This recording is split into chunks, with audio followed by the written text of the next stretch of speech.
Vijayalalitha YouTube சேனலுக்கு உங்களை வரவேற்கிறேன். இன்றைக்கி நான் முருங்கைக்கீரை பொடி பண்ணியிருக்கேன். அந்த முருங்கைக்கீரை பொடிக்கு 4 கட்டு முருங்கைக்கீரையை உப்பு தண்ணியில் போட்டு அலசி வெயிலில் காய வச்சுட்டு இதுக்கு என்னென்ன தேவையான பொருளை நான் பண்ணியிருக்கேன். அது எப்படி செய்யலாம், என்ன மாதிரி செய்யலான்றதை காட்டுறேன், வாங்க பார்க்கலாம். முருங்கைக்கீரை பொடி பண்ண போகிறேன். அது எப்படி செய்யலான்றதை காட்டுறேன் பாருங்கள். இன்றைக்கி நான் கருப்பு உளுந்து எடுத்திருக்கேன். கருப்பு உளுந்து இது 50 கிராம். இது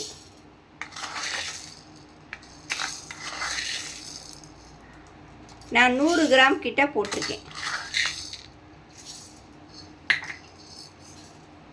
இதை நல்லா வறுத்தரணும். இது வறுக்கிறதுக்கு எப்படின்னா 2 வெள்ளை உளுந்து போட்டிங்கன்னா அதில் வறுக்கிறது தெரியும் உங்களுக்கு. கருப்பு உளுந்து வறுத்துருச்சுன்ட்டு தெரியறதுக்கு 2 வெள்ளை உளுந்து இதில் போட்டு விட்றேன். ஒரு 4-5 உளுந்து இது நல்லா வறுத்து முடித்த பின்னாடி அடுத்தது என்ன போடணுன்றதை பார்க்கணும். உளுந்து பாருங்கள், கலர் மாறிடுச்சு பாருங்கள், ப்ரௌனிஷாக இருக்குது பாருங்கள். உளுந்து பாருங்கள், ஃபுல்லாக கலர் மாறிடுச்சு. உங்களுக்கு வறுக்க வாசம் வந்துடும், கருப்பு உளுந்தோட வாசம். கலர் மாறிடுச்சா பாருங்கள், ஃபுல்லாக மாறிடுச்சு பாருங்கள். வெள்ளை உளுந்து போட்டதெல்லாம் ப்ரௌனிஷாக ஆகிடுச்சு. இப்போ எடுத்துகிட்டு கடலைப்பருப்பு போடணும்.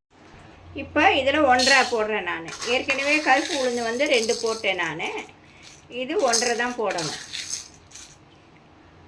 1.5 போட்டிருக்கேன். இனியை வறுத்துட்டு அது கூட சேர்ந்து கொட்டணும்.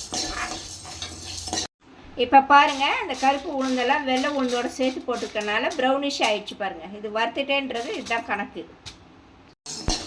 இது பொன்னிறமாக வறுத்தாச்சு. இதையும் எடுத்து கொட்டிடுறேன். நான் இப்போ 10 காஞ்ச மிளகா போட்டிருக்கேன். காஞ்ச மிளகா கம்மியாக போட்டுட்டு இது கூட மிளகு சேர்ப்பேன். இதை 2 வறுத்தோம்னா உப்பிடும். மிளகு 1 ஸ்பூன் போடுறேன். 1 ஸ்பூனும் 1/4 ஸ்பூனும் போடுறேன்.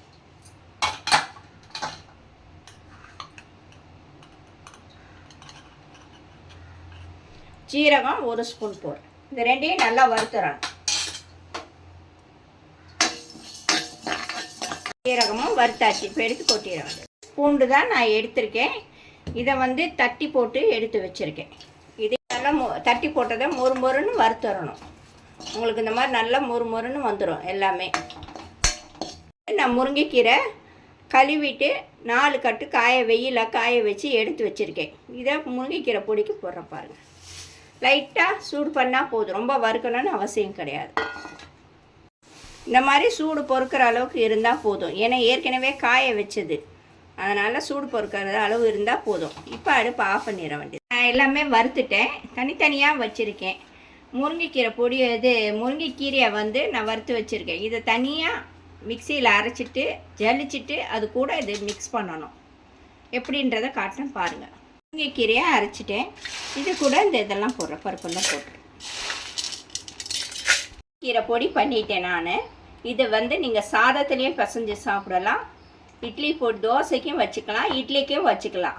இது 1 மாதம் 2 மாதம் ஆனாலும் கெட்டு போகாது.